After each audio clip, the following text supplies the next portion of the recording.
On Government and Development Conversation, proudly brought to you by African Network, ANECH. This week, the focus will be on open government partnership, advancing the process in Edo State. What is this all about is the thrust of our conversation in the next 25 minutes. I'm Sonny Duke Okosun. Welcome to Government and Development Conversation, coming to you courtesy of African Network for Environment and Economic Justice, ANECH. Our guest today is the Programs Officer, ANECH, Innocent Edemaria. Innocent, many thanks for coming on the program. Thanks for having me. Okay, let's begin our questions and, of course, our conversation on Open Government Partnership, which, of course, is known for short as OGP. What is this concept all about, and how does it resonate with governance and development? Yeah, thank you very much. Open Government Partnership is a global initiative where state and non-state actors meet, agree on commitments, and implement the commitments. Commitments that advances open government principles. When I say state actors, I'm talking about government, non-state actors, including civil society, private sector, the media.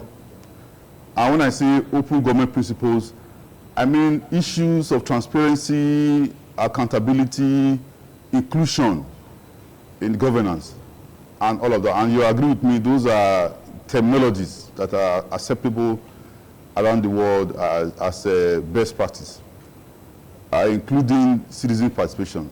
So it started in 2011 with only 8 countries, including the US, UK, South Africa, Mexico, Brazil, I think Indonesia also. So the government sat down with other non-state actors.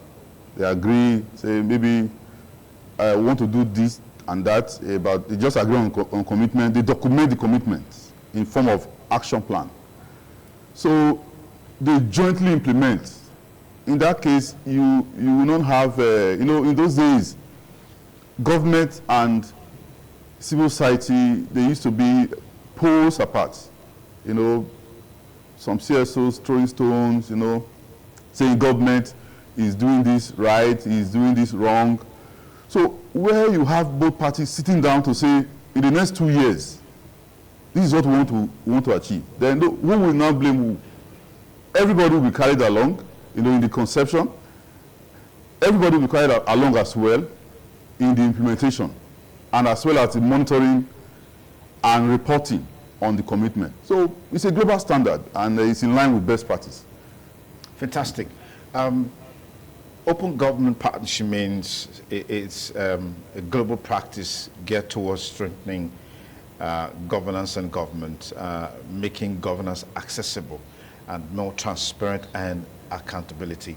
I'd like to know from you, how can a state be part of OGP, or is this restricted to, countries and all of that? No.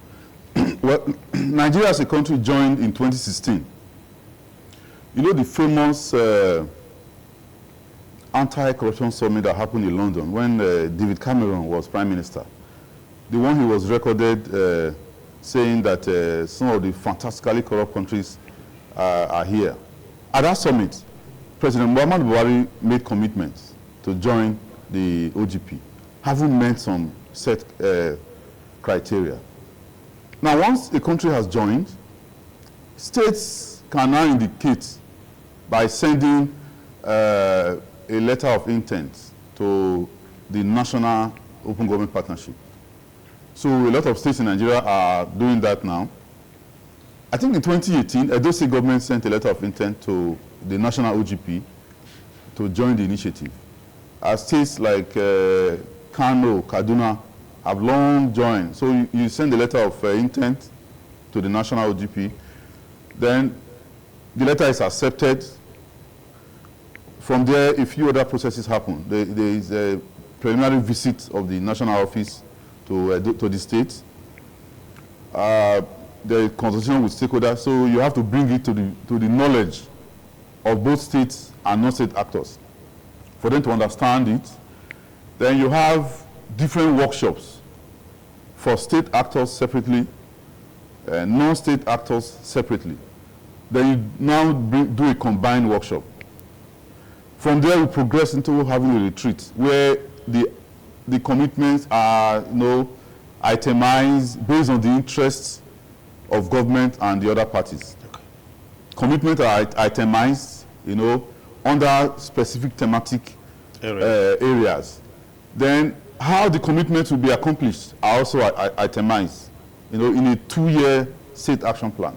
So it is that document that will emanate from the retreat of concerned stakeholders that will be implemented for 2 years. And at the end of 2 years, it will be reviewed how the state has implemented. So states that are not doing well can be encouraged to do well. Otherwise, they can also be delisted if the failure becomes consistent and that the commitment made initially, the state government is unable to sustain that commitment. Okay. So such states can be delisted. What are those key things that states are expected to do once they are committed to open government partnership? In specific terms, will they have, open government to the point that we know what's in the treasury, we know what's coming out of the treasury? What are those key instruments that are supposed to be there? Yeah, so I mentioned now that the commitments are in line with open government principles.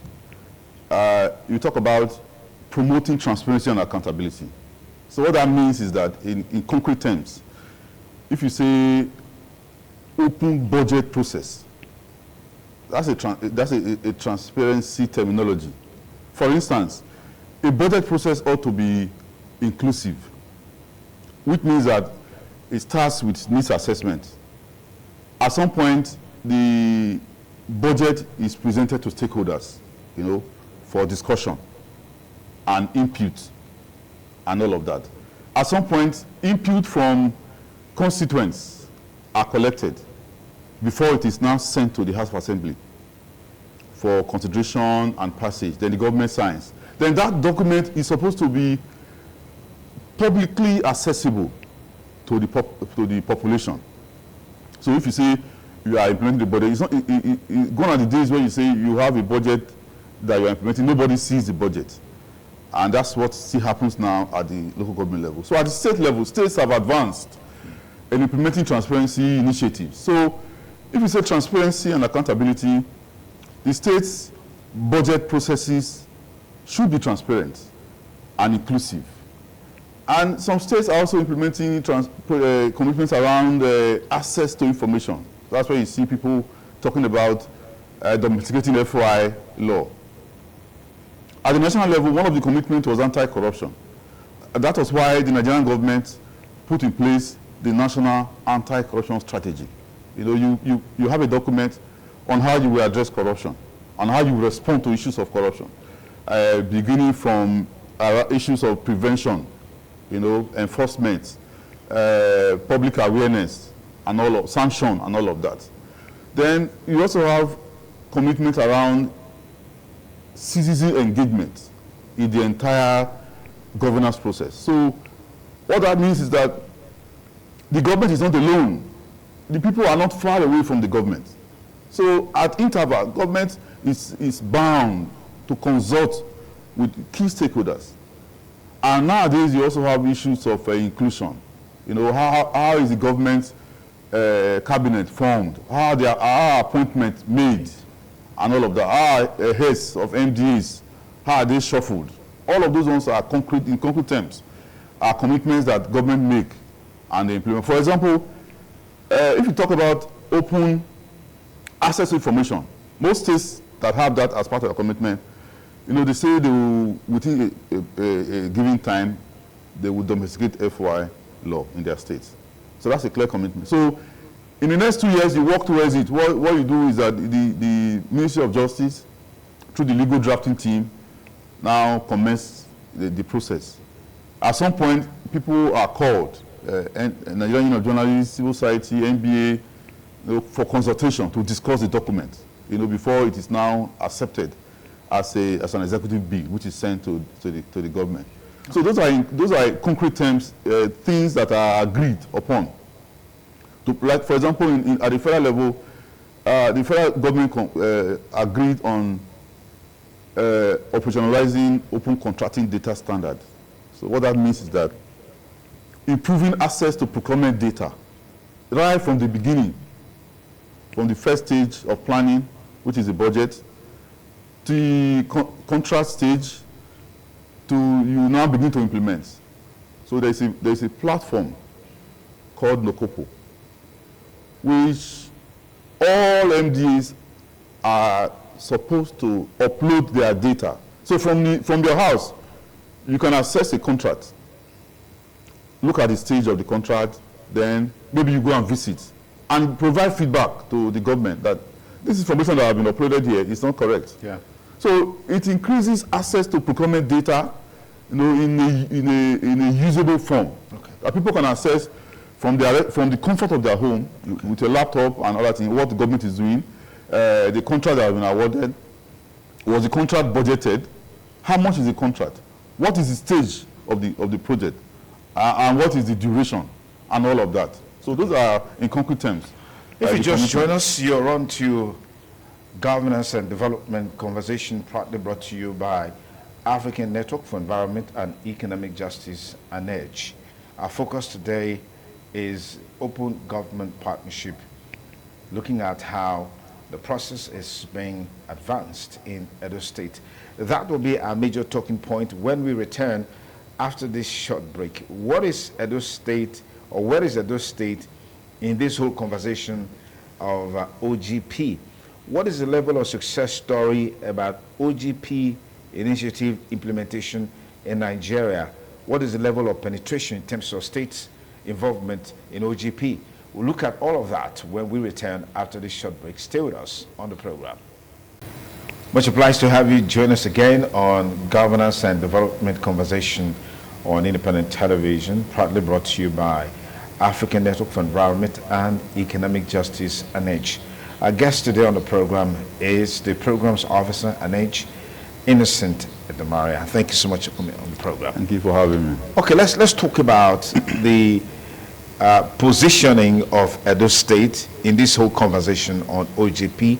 And let's also talk about the success story. Because from the numbers that you gave, the statistics that you gave, it looks like it's quite low in terms of states' penetration in the OGP initiative. What does this portend for governance and development in terms of access to information, in terms of inclusivity, and all of those concepts? Yes. When the initiative started, like I said, in 2011, you had 8 countries. As we speak, there are over 70 countries implementing OGP globally. And you have over 3,000 non-state actors involved in the reform process. In Edo State, up to about 20 states. In Nigeria? In Nigeria. 20 states already? Up to about 20 states have joined the initiative.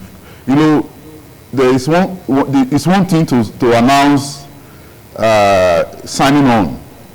It's another thing to concretize the state action plan for implementation. So that's where Edo State government issue will now come in. In 2018, and before I go into that, to drive the process, you need reformers, both within government and outside government, to push the process. So in 2018, we had some key reformers within the government who were interested in the open government partnership. Through them, we got the state government to write a letter of intent to the National Open Government Partnership Secretariat. So from that time, the Secretariat came, they visited, we met with stakeholders, we had trainings for governments, key MDAs whose work area cut across the commitments. Then we had trainings for CSOs, and there was a retreat at that time where we now developed the state action plan around budget transparency, anti-corruption, access information, and seizing engagement. Among the commitments were the understanding that the state government would draft its own FOI.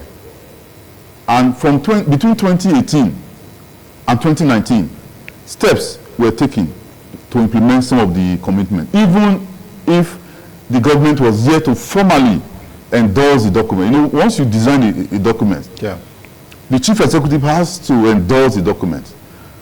And that happened towards the tail end of the first term of the last administration. So by the second term, some of the reformers within the system were no longer there. So we had a little bit of... There was a brick wall. Yes. With a new set of people there now who were probably not interested. Yes, foot dragging from the government side. So as to speak now, between 2019 and now, the document is yet to be endorsed by the chief executive of the state for implementation. So, and that's why we say now that there's a new administration, it's a very good time to resurrect the issue. We have actually gone far.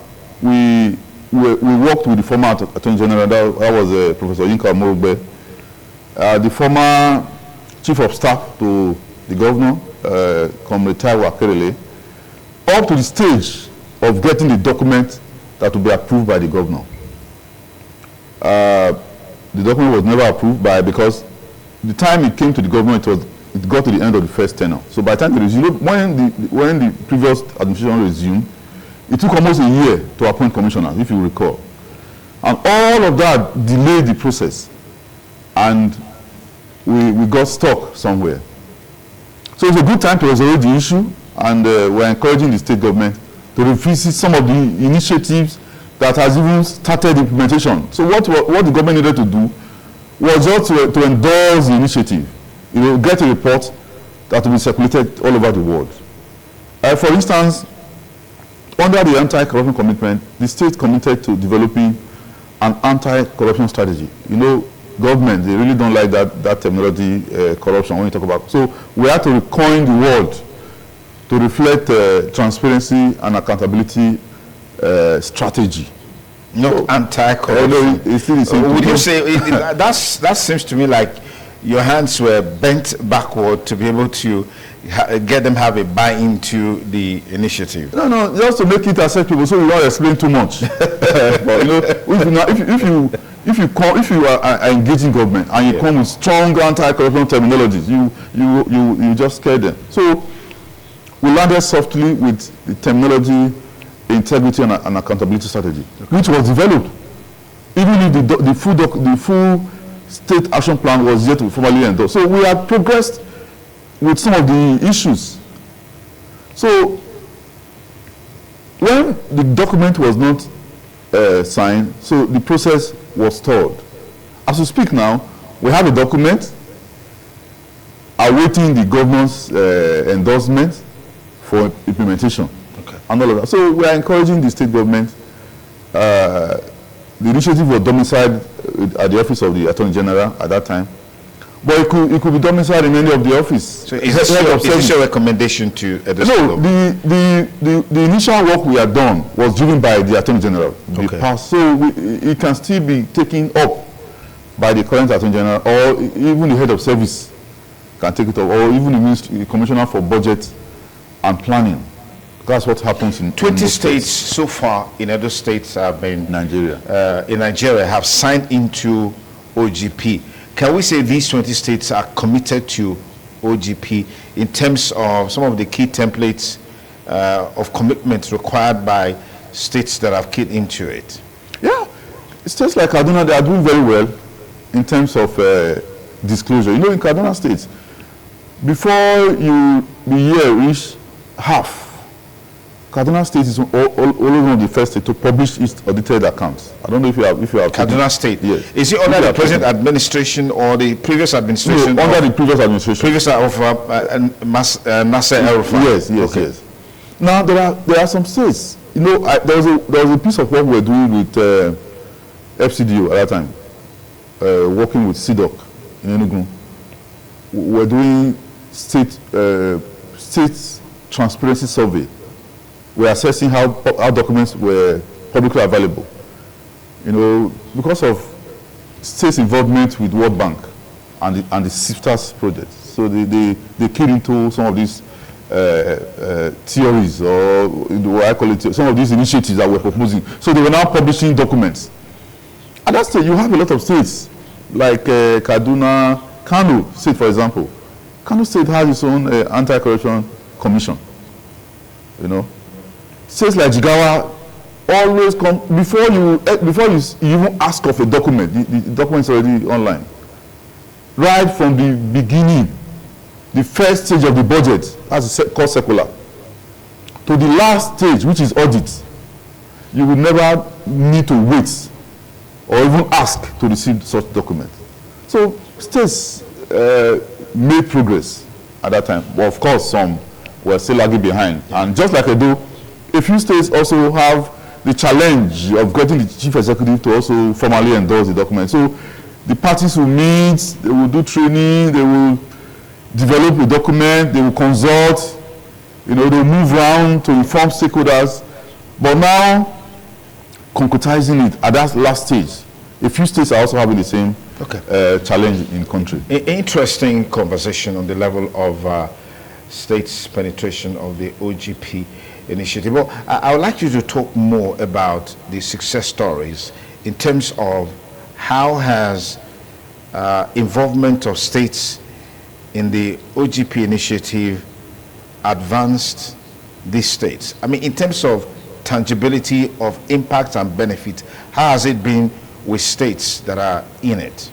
No, first, let me start with the with the national level.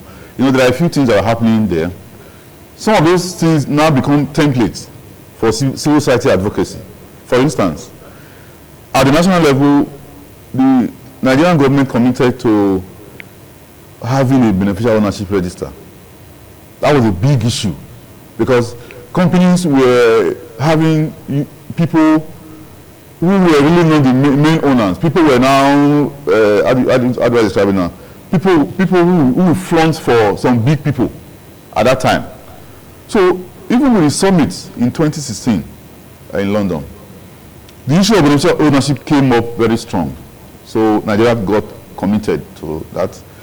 So what that means is that you have access to the owners, the real owners, and benefactors of companies. Okay. That was what led to the review of the Cayman Act a few years ago, where companies that now file annual report, you know, you are supposed to file annual return to CAC. So the annual return form was now beefed up to now generate sufficient information to understand those behind any particular company that is doing business.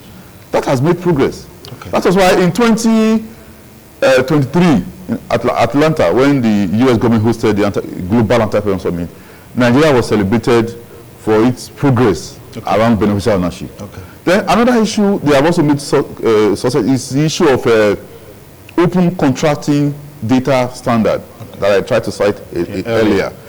So what that means is that Nigeria has a, managed by the Bureau of Public Procurement, Nigeria has a portal where you can access procurement data.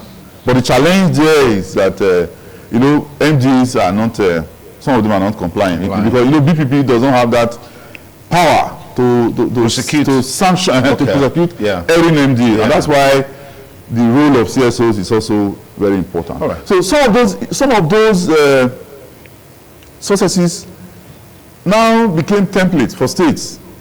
For example, in the past administration, the state government also ran OCDS portal for sharing procurement data, which we used sufficiently to monitor projects. All right, this is an ongoing conversation, obviously. We don't have all the time, but this is where we'll drop the curtain. But just before we go, we'd like to highlight some of the feedback channels through which you can contribute or ask questions or make a comment about our conversation, just in case you want more information on Open Government Partnership, OGP. You can email us, or you can message us on Facebook, anhnigeria@gmail.com. On WhatsApp, the number is 081-876-7433. 339. On Facebook, facebook.com, Anij Nigeria. And on Twitter, that is X, at Anij Nigeria. On YouTube, at Anij Nigeria 9347. That's what we draw the curtains on the program for today and for this week. Be sure to join us next week by 5:30. I want to thank Innocent Ndemara for creating time to be here today. Thank you so much for your time. Thank you very much for having me. And that's it on Governance and Development Conversation brought to you by Anij for this week. Have a great week ahead. Bye for now.